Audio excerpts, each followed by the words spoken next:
धेरै साथीहरूले टिकटिकको साउन्ड आयो भन्नुहुन्छ हैन।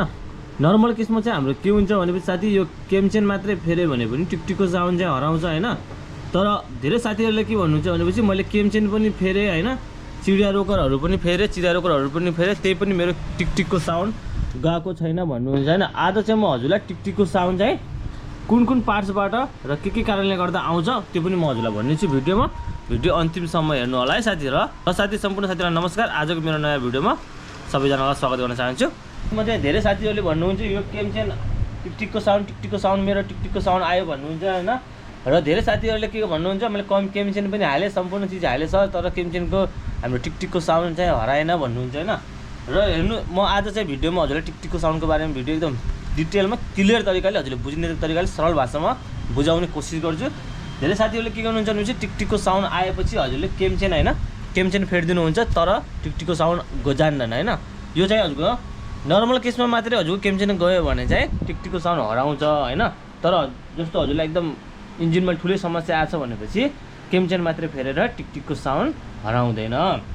र साथी टिकटिकको साउन्डको लागि चाहिँ हाम्रो यहाँ दुईवटा टाइपिक भनिन्छ हैन, त्यसलाई चिडिया रोकर पनि भन्छ र टाइपिक पनि भनिन्छ हैन। टाइपिक लुज भयो भने पनि टिकटिकको साउन्ड आउँछ।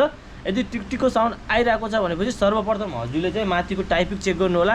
अनि टाइपिक ठिकै छ भनेपछि टाइपिक ठिक छ, त्यही पनि टिकटिकको साउन्ड आछ भनेपछि एकचोटि केमचेन फेर्नुहोस् हैन। र केमचेन फेर्दाखेरि हजुरले सुरुमा ध्यान दिनुपर्ने के हुन्छ भनेपछि हजुरको गाडीले मोबिल खाइरहेको छ कि छैन हैन। अनि धुवाँ कतिको फाल्छ, धुवाँ नफाले पनि हजुरको गाडीले मोबिल खाएको छ कि छैन त्यो पनि ख्याल गर्नुपर्ने हुन्छ है। त्यसले गर्दा पनि हजुरको टिकटिकको साउन्ड आउँछ। आज म हजुरलाई लाइभ देखाउँछु। जस्तो कि हजुरको देख्न सक्नुहुन्छ यसको भित्र चाहिँ हाम्रो यो बलक भनिन्छ, यो बलक भएको यो पिस्टन पनि चाहिँ यसको बलक भित्र नै हुन्छ हैन। यो पिस्टन हाम्रो बाइक स्टार्ट गर्ने बेला अप एन्ड डाउन तलमाथि अप एन्ड डाउन हुन्छ है यो बाइक स्टार्ट गर्ने बेला। र यदि हजुरको मोबिल अलि कम ढिलो हाल्नुहुन्छ भनेपछि हैन यसलाई पनि यो तलमाथि गर्दाखेरि यो हजुरको धेरै खिइन्छ के। जस्तो देख्न सक्नुहुन्छ यहाँनिर यो दाग देख्नु भएको छ नि, यो अप एन्ड डाउन गर्दाखेरि घोटेको दाग हो। कत्रो दाग आएको छ, यो साइडमा छैन तर हैन, यो साइडमा छैन, यो साइडमा कत्रो दाग छ ल हेर्नु। यो कोतारेर हेर्नु त कस्तो अर्कै देखेछ, यो घस्रेको अलग्गै डाम देखेछ नि।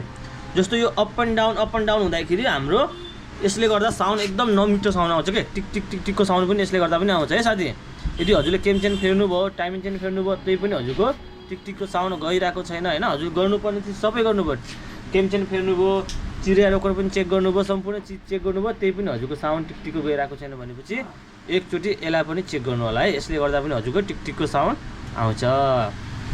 र अरू केही जानकारीको लागि चाहियो भने साथी मैले डिस्प्लेमा मेरो WhatsApp नम्बर दिएको छु, त्यसमा हजुरले डाइरेक्ट WhatsApp थ्रु हजुरले आफ्नो गुनासो के छ हैन SMS गर्न सक्नुहुन्छ है साथी। र साथी यति भन्दै आजको भिडियोबाट बिदा लिन चाहन्छु। र यस्तै नेक्स्ट बाइक सम्बन्धी नयाँ भिडियो लिएर आउने बाचा गर्दै आजको भिडियोबाट छुट्टिन चाहन्छु। सम्पूर्ण साथीहरूलाई बाई बाई।